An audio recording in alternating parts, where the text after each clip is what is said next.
सिर्फ एक बटन दबाया और बदलाव का पहिया घूमने लगा।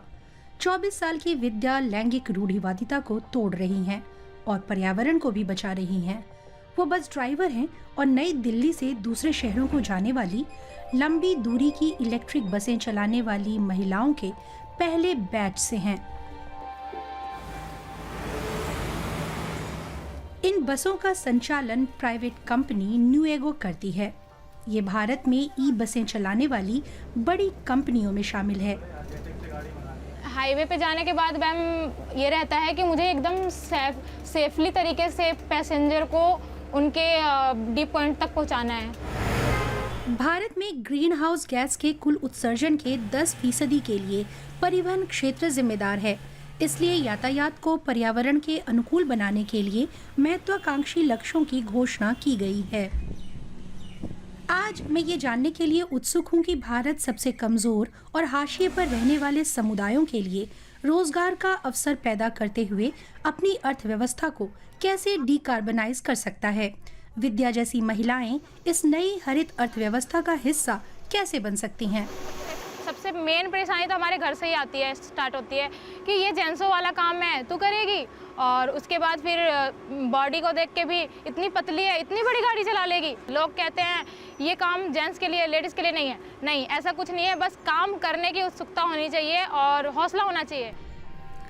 विद्या और इनके जैसी महिलाओं को मदद की एक व्यवस्था चाहिए ताकि बदलाव के इस दौर में उन्हें परेशानियां न झेलनी पड़े। हमारा इरादा शुरू से ही बिल्कुल साफ था, इसलिए हमने ट्रेन होने के बावजूद महिला ड्राइवरों को और ज़्यादा ट्रेनिंग दी। इसमें बहुत मेहनत लगी। ट्रेनिंग के बाद जब वो तैयार हो गई तो हमने सोचा कि दुनिया का पहला इंटरसिटी रूट चलाते हैं दिल्ली से आगरा तक, जिसमें ड्राइवर से लेकर सवारियों तक और क्रू मेंबर तक सभी महिलाएं हों। महुआ आचार्य ने ऊर्जा मंत्रालय में अपने काम के दौरान बड़े पैमाने पर सुधारों पर ध्यान दिया। उन्होंने आर्थिक मॉडल में बदलाव किया और 5,450 इलेक्ट्रिक बसों के लिए दुनिया की सबसे बड़ी खरीद उनकी देखरेख में हुई। पहली बात कि हमने ये कर दिखाया, तो अब मोबिलिटी एक सुविधा के तौर पर मिल रही है। अगर प्रोत्साहन राशि सही हो, यानी बस सुविधा चलाने वाले प्राइवेट डेवलपरों को उनकी दक्षता के हिसाब से इंसेंटिव दिया जाए, तो ये मॉडल हमें सुविधाओं को तेजी से विकसित कराने का मौका देगा। इससे हम अचानक 200 बसों से या ज्यादा से ज्यादा 300 बसों के ऑर्डर से सीधा 5,500 बसों के ऑर्डर तक पहुँच गए। साथ ही उन्होंने बेहतर बदलाव सुनिश्चित करने के लिए कई अन्य शर्तें भी तय की और उन्हें लागू कराया। हमारी मांग थी कि बसें कार्बन न्यूट्रल हों। हमने निर्माताओं को कहा कि आप कोशिश करते रहिए और सुनिश्चित कीजिए कि आप ग्रीन हाउस गैस उत्सर्जन की गणना कर रहे हैं, और अगर आपको इसकी भरपाई करनी है तो भारत में प्रोजेक्ट चलाकर इसकी भरपाई करें। हमने महिलाओं के लिए अलग कैटेगरी भी बनाई। सरकार 2030 तक सार्वजनिक परिवहन को पूरी तरह इलेक्ट्रिक बनाना चाहती है। दिल्ली के परिवहन मंत्री कैलाश गहलोत ने मुझे पर्यावरण के अनुकूल वाहनों की एक झलक देखने के लिए आमंत्रित किया। 80% हमारा लक्ष्य है कि 2025 तक सड़कों पर ये वाहन दौड़ने लगें। 80% और हम उस लक्ष्य का 80% हासिल कर चुके हैं। will be electric buses अन्य शहरों की तुलना में सबसे ज्यादा इलेक्ट्रिक बसें दिल्ली में होंगी in the world। मैं ये जानने के लिए उत्सुक हूँ कि क्या इसके लिए बुनियादी ढांचा तैयार किया गया है कि शहर ग्रीन मोबिलिटी के लिए तैयार है। दिल्ली एकमात्र ऐसा शहर है जहां हमें अपने सभी बस डिपो का विद्युतीकरण करना था। इसके लिए हमने 1,500 करोड़ रुपए दिए हैं।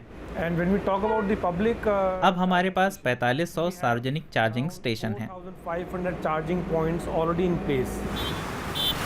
इसके बावजूद इलेक्ट्रिक वाहन बिक्री के मामले में भारत काफी पीछे है। ईवी की हिस्सेदारी अभी भी कुल बाजार में केवल 1% है।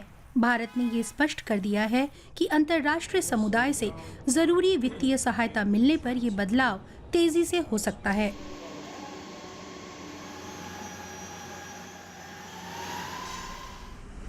एनसीआर के दादरी में स्थित एनटीपीसी बिजली स्टेशन कोयले से संचालित होता है। ये कोयला पूर्वी भारत के खदानों से आता है।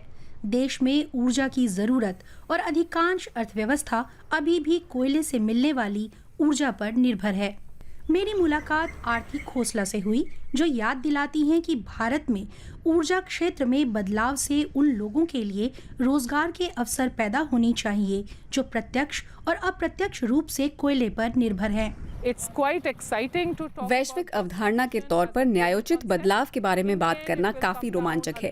ये काफी हद तक इस बात पर निर्भर करेगा कि हम लोगों को कितना कुशल बना सकते हैं, हम किस तरह की नौकरियां दे सकते हैं। kind of green economy जब लोगों के लिए अलग अलग विकल्प मौजूद हों तो इस तरह के इलाकों में हरित अर्थव्यवस्था के कैसे ढांचे का निर्माण करते हैं, लोगों को कैसे कृषि क्षेत्र में शामिल करें जो उत्पादक हों, क्या आप इन क्षेत्रों में अक्षय ऊर्जा परिसर बना सकते हैं और उन लोगों को रोजगार दिया जा सकता है।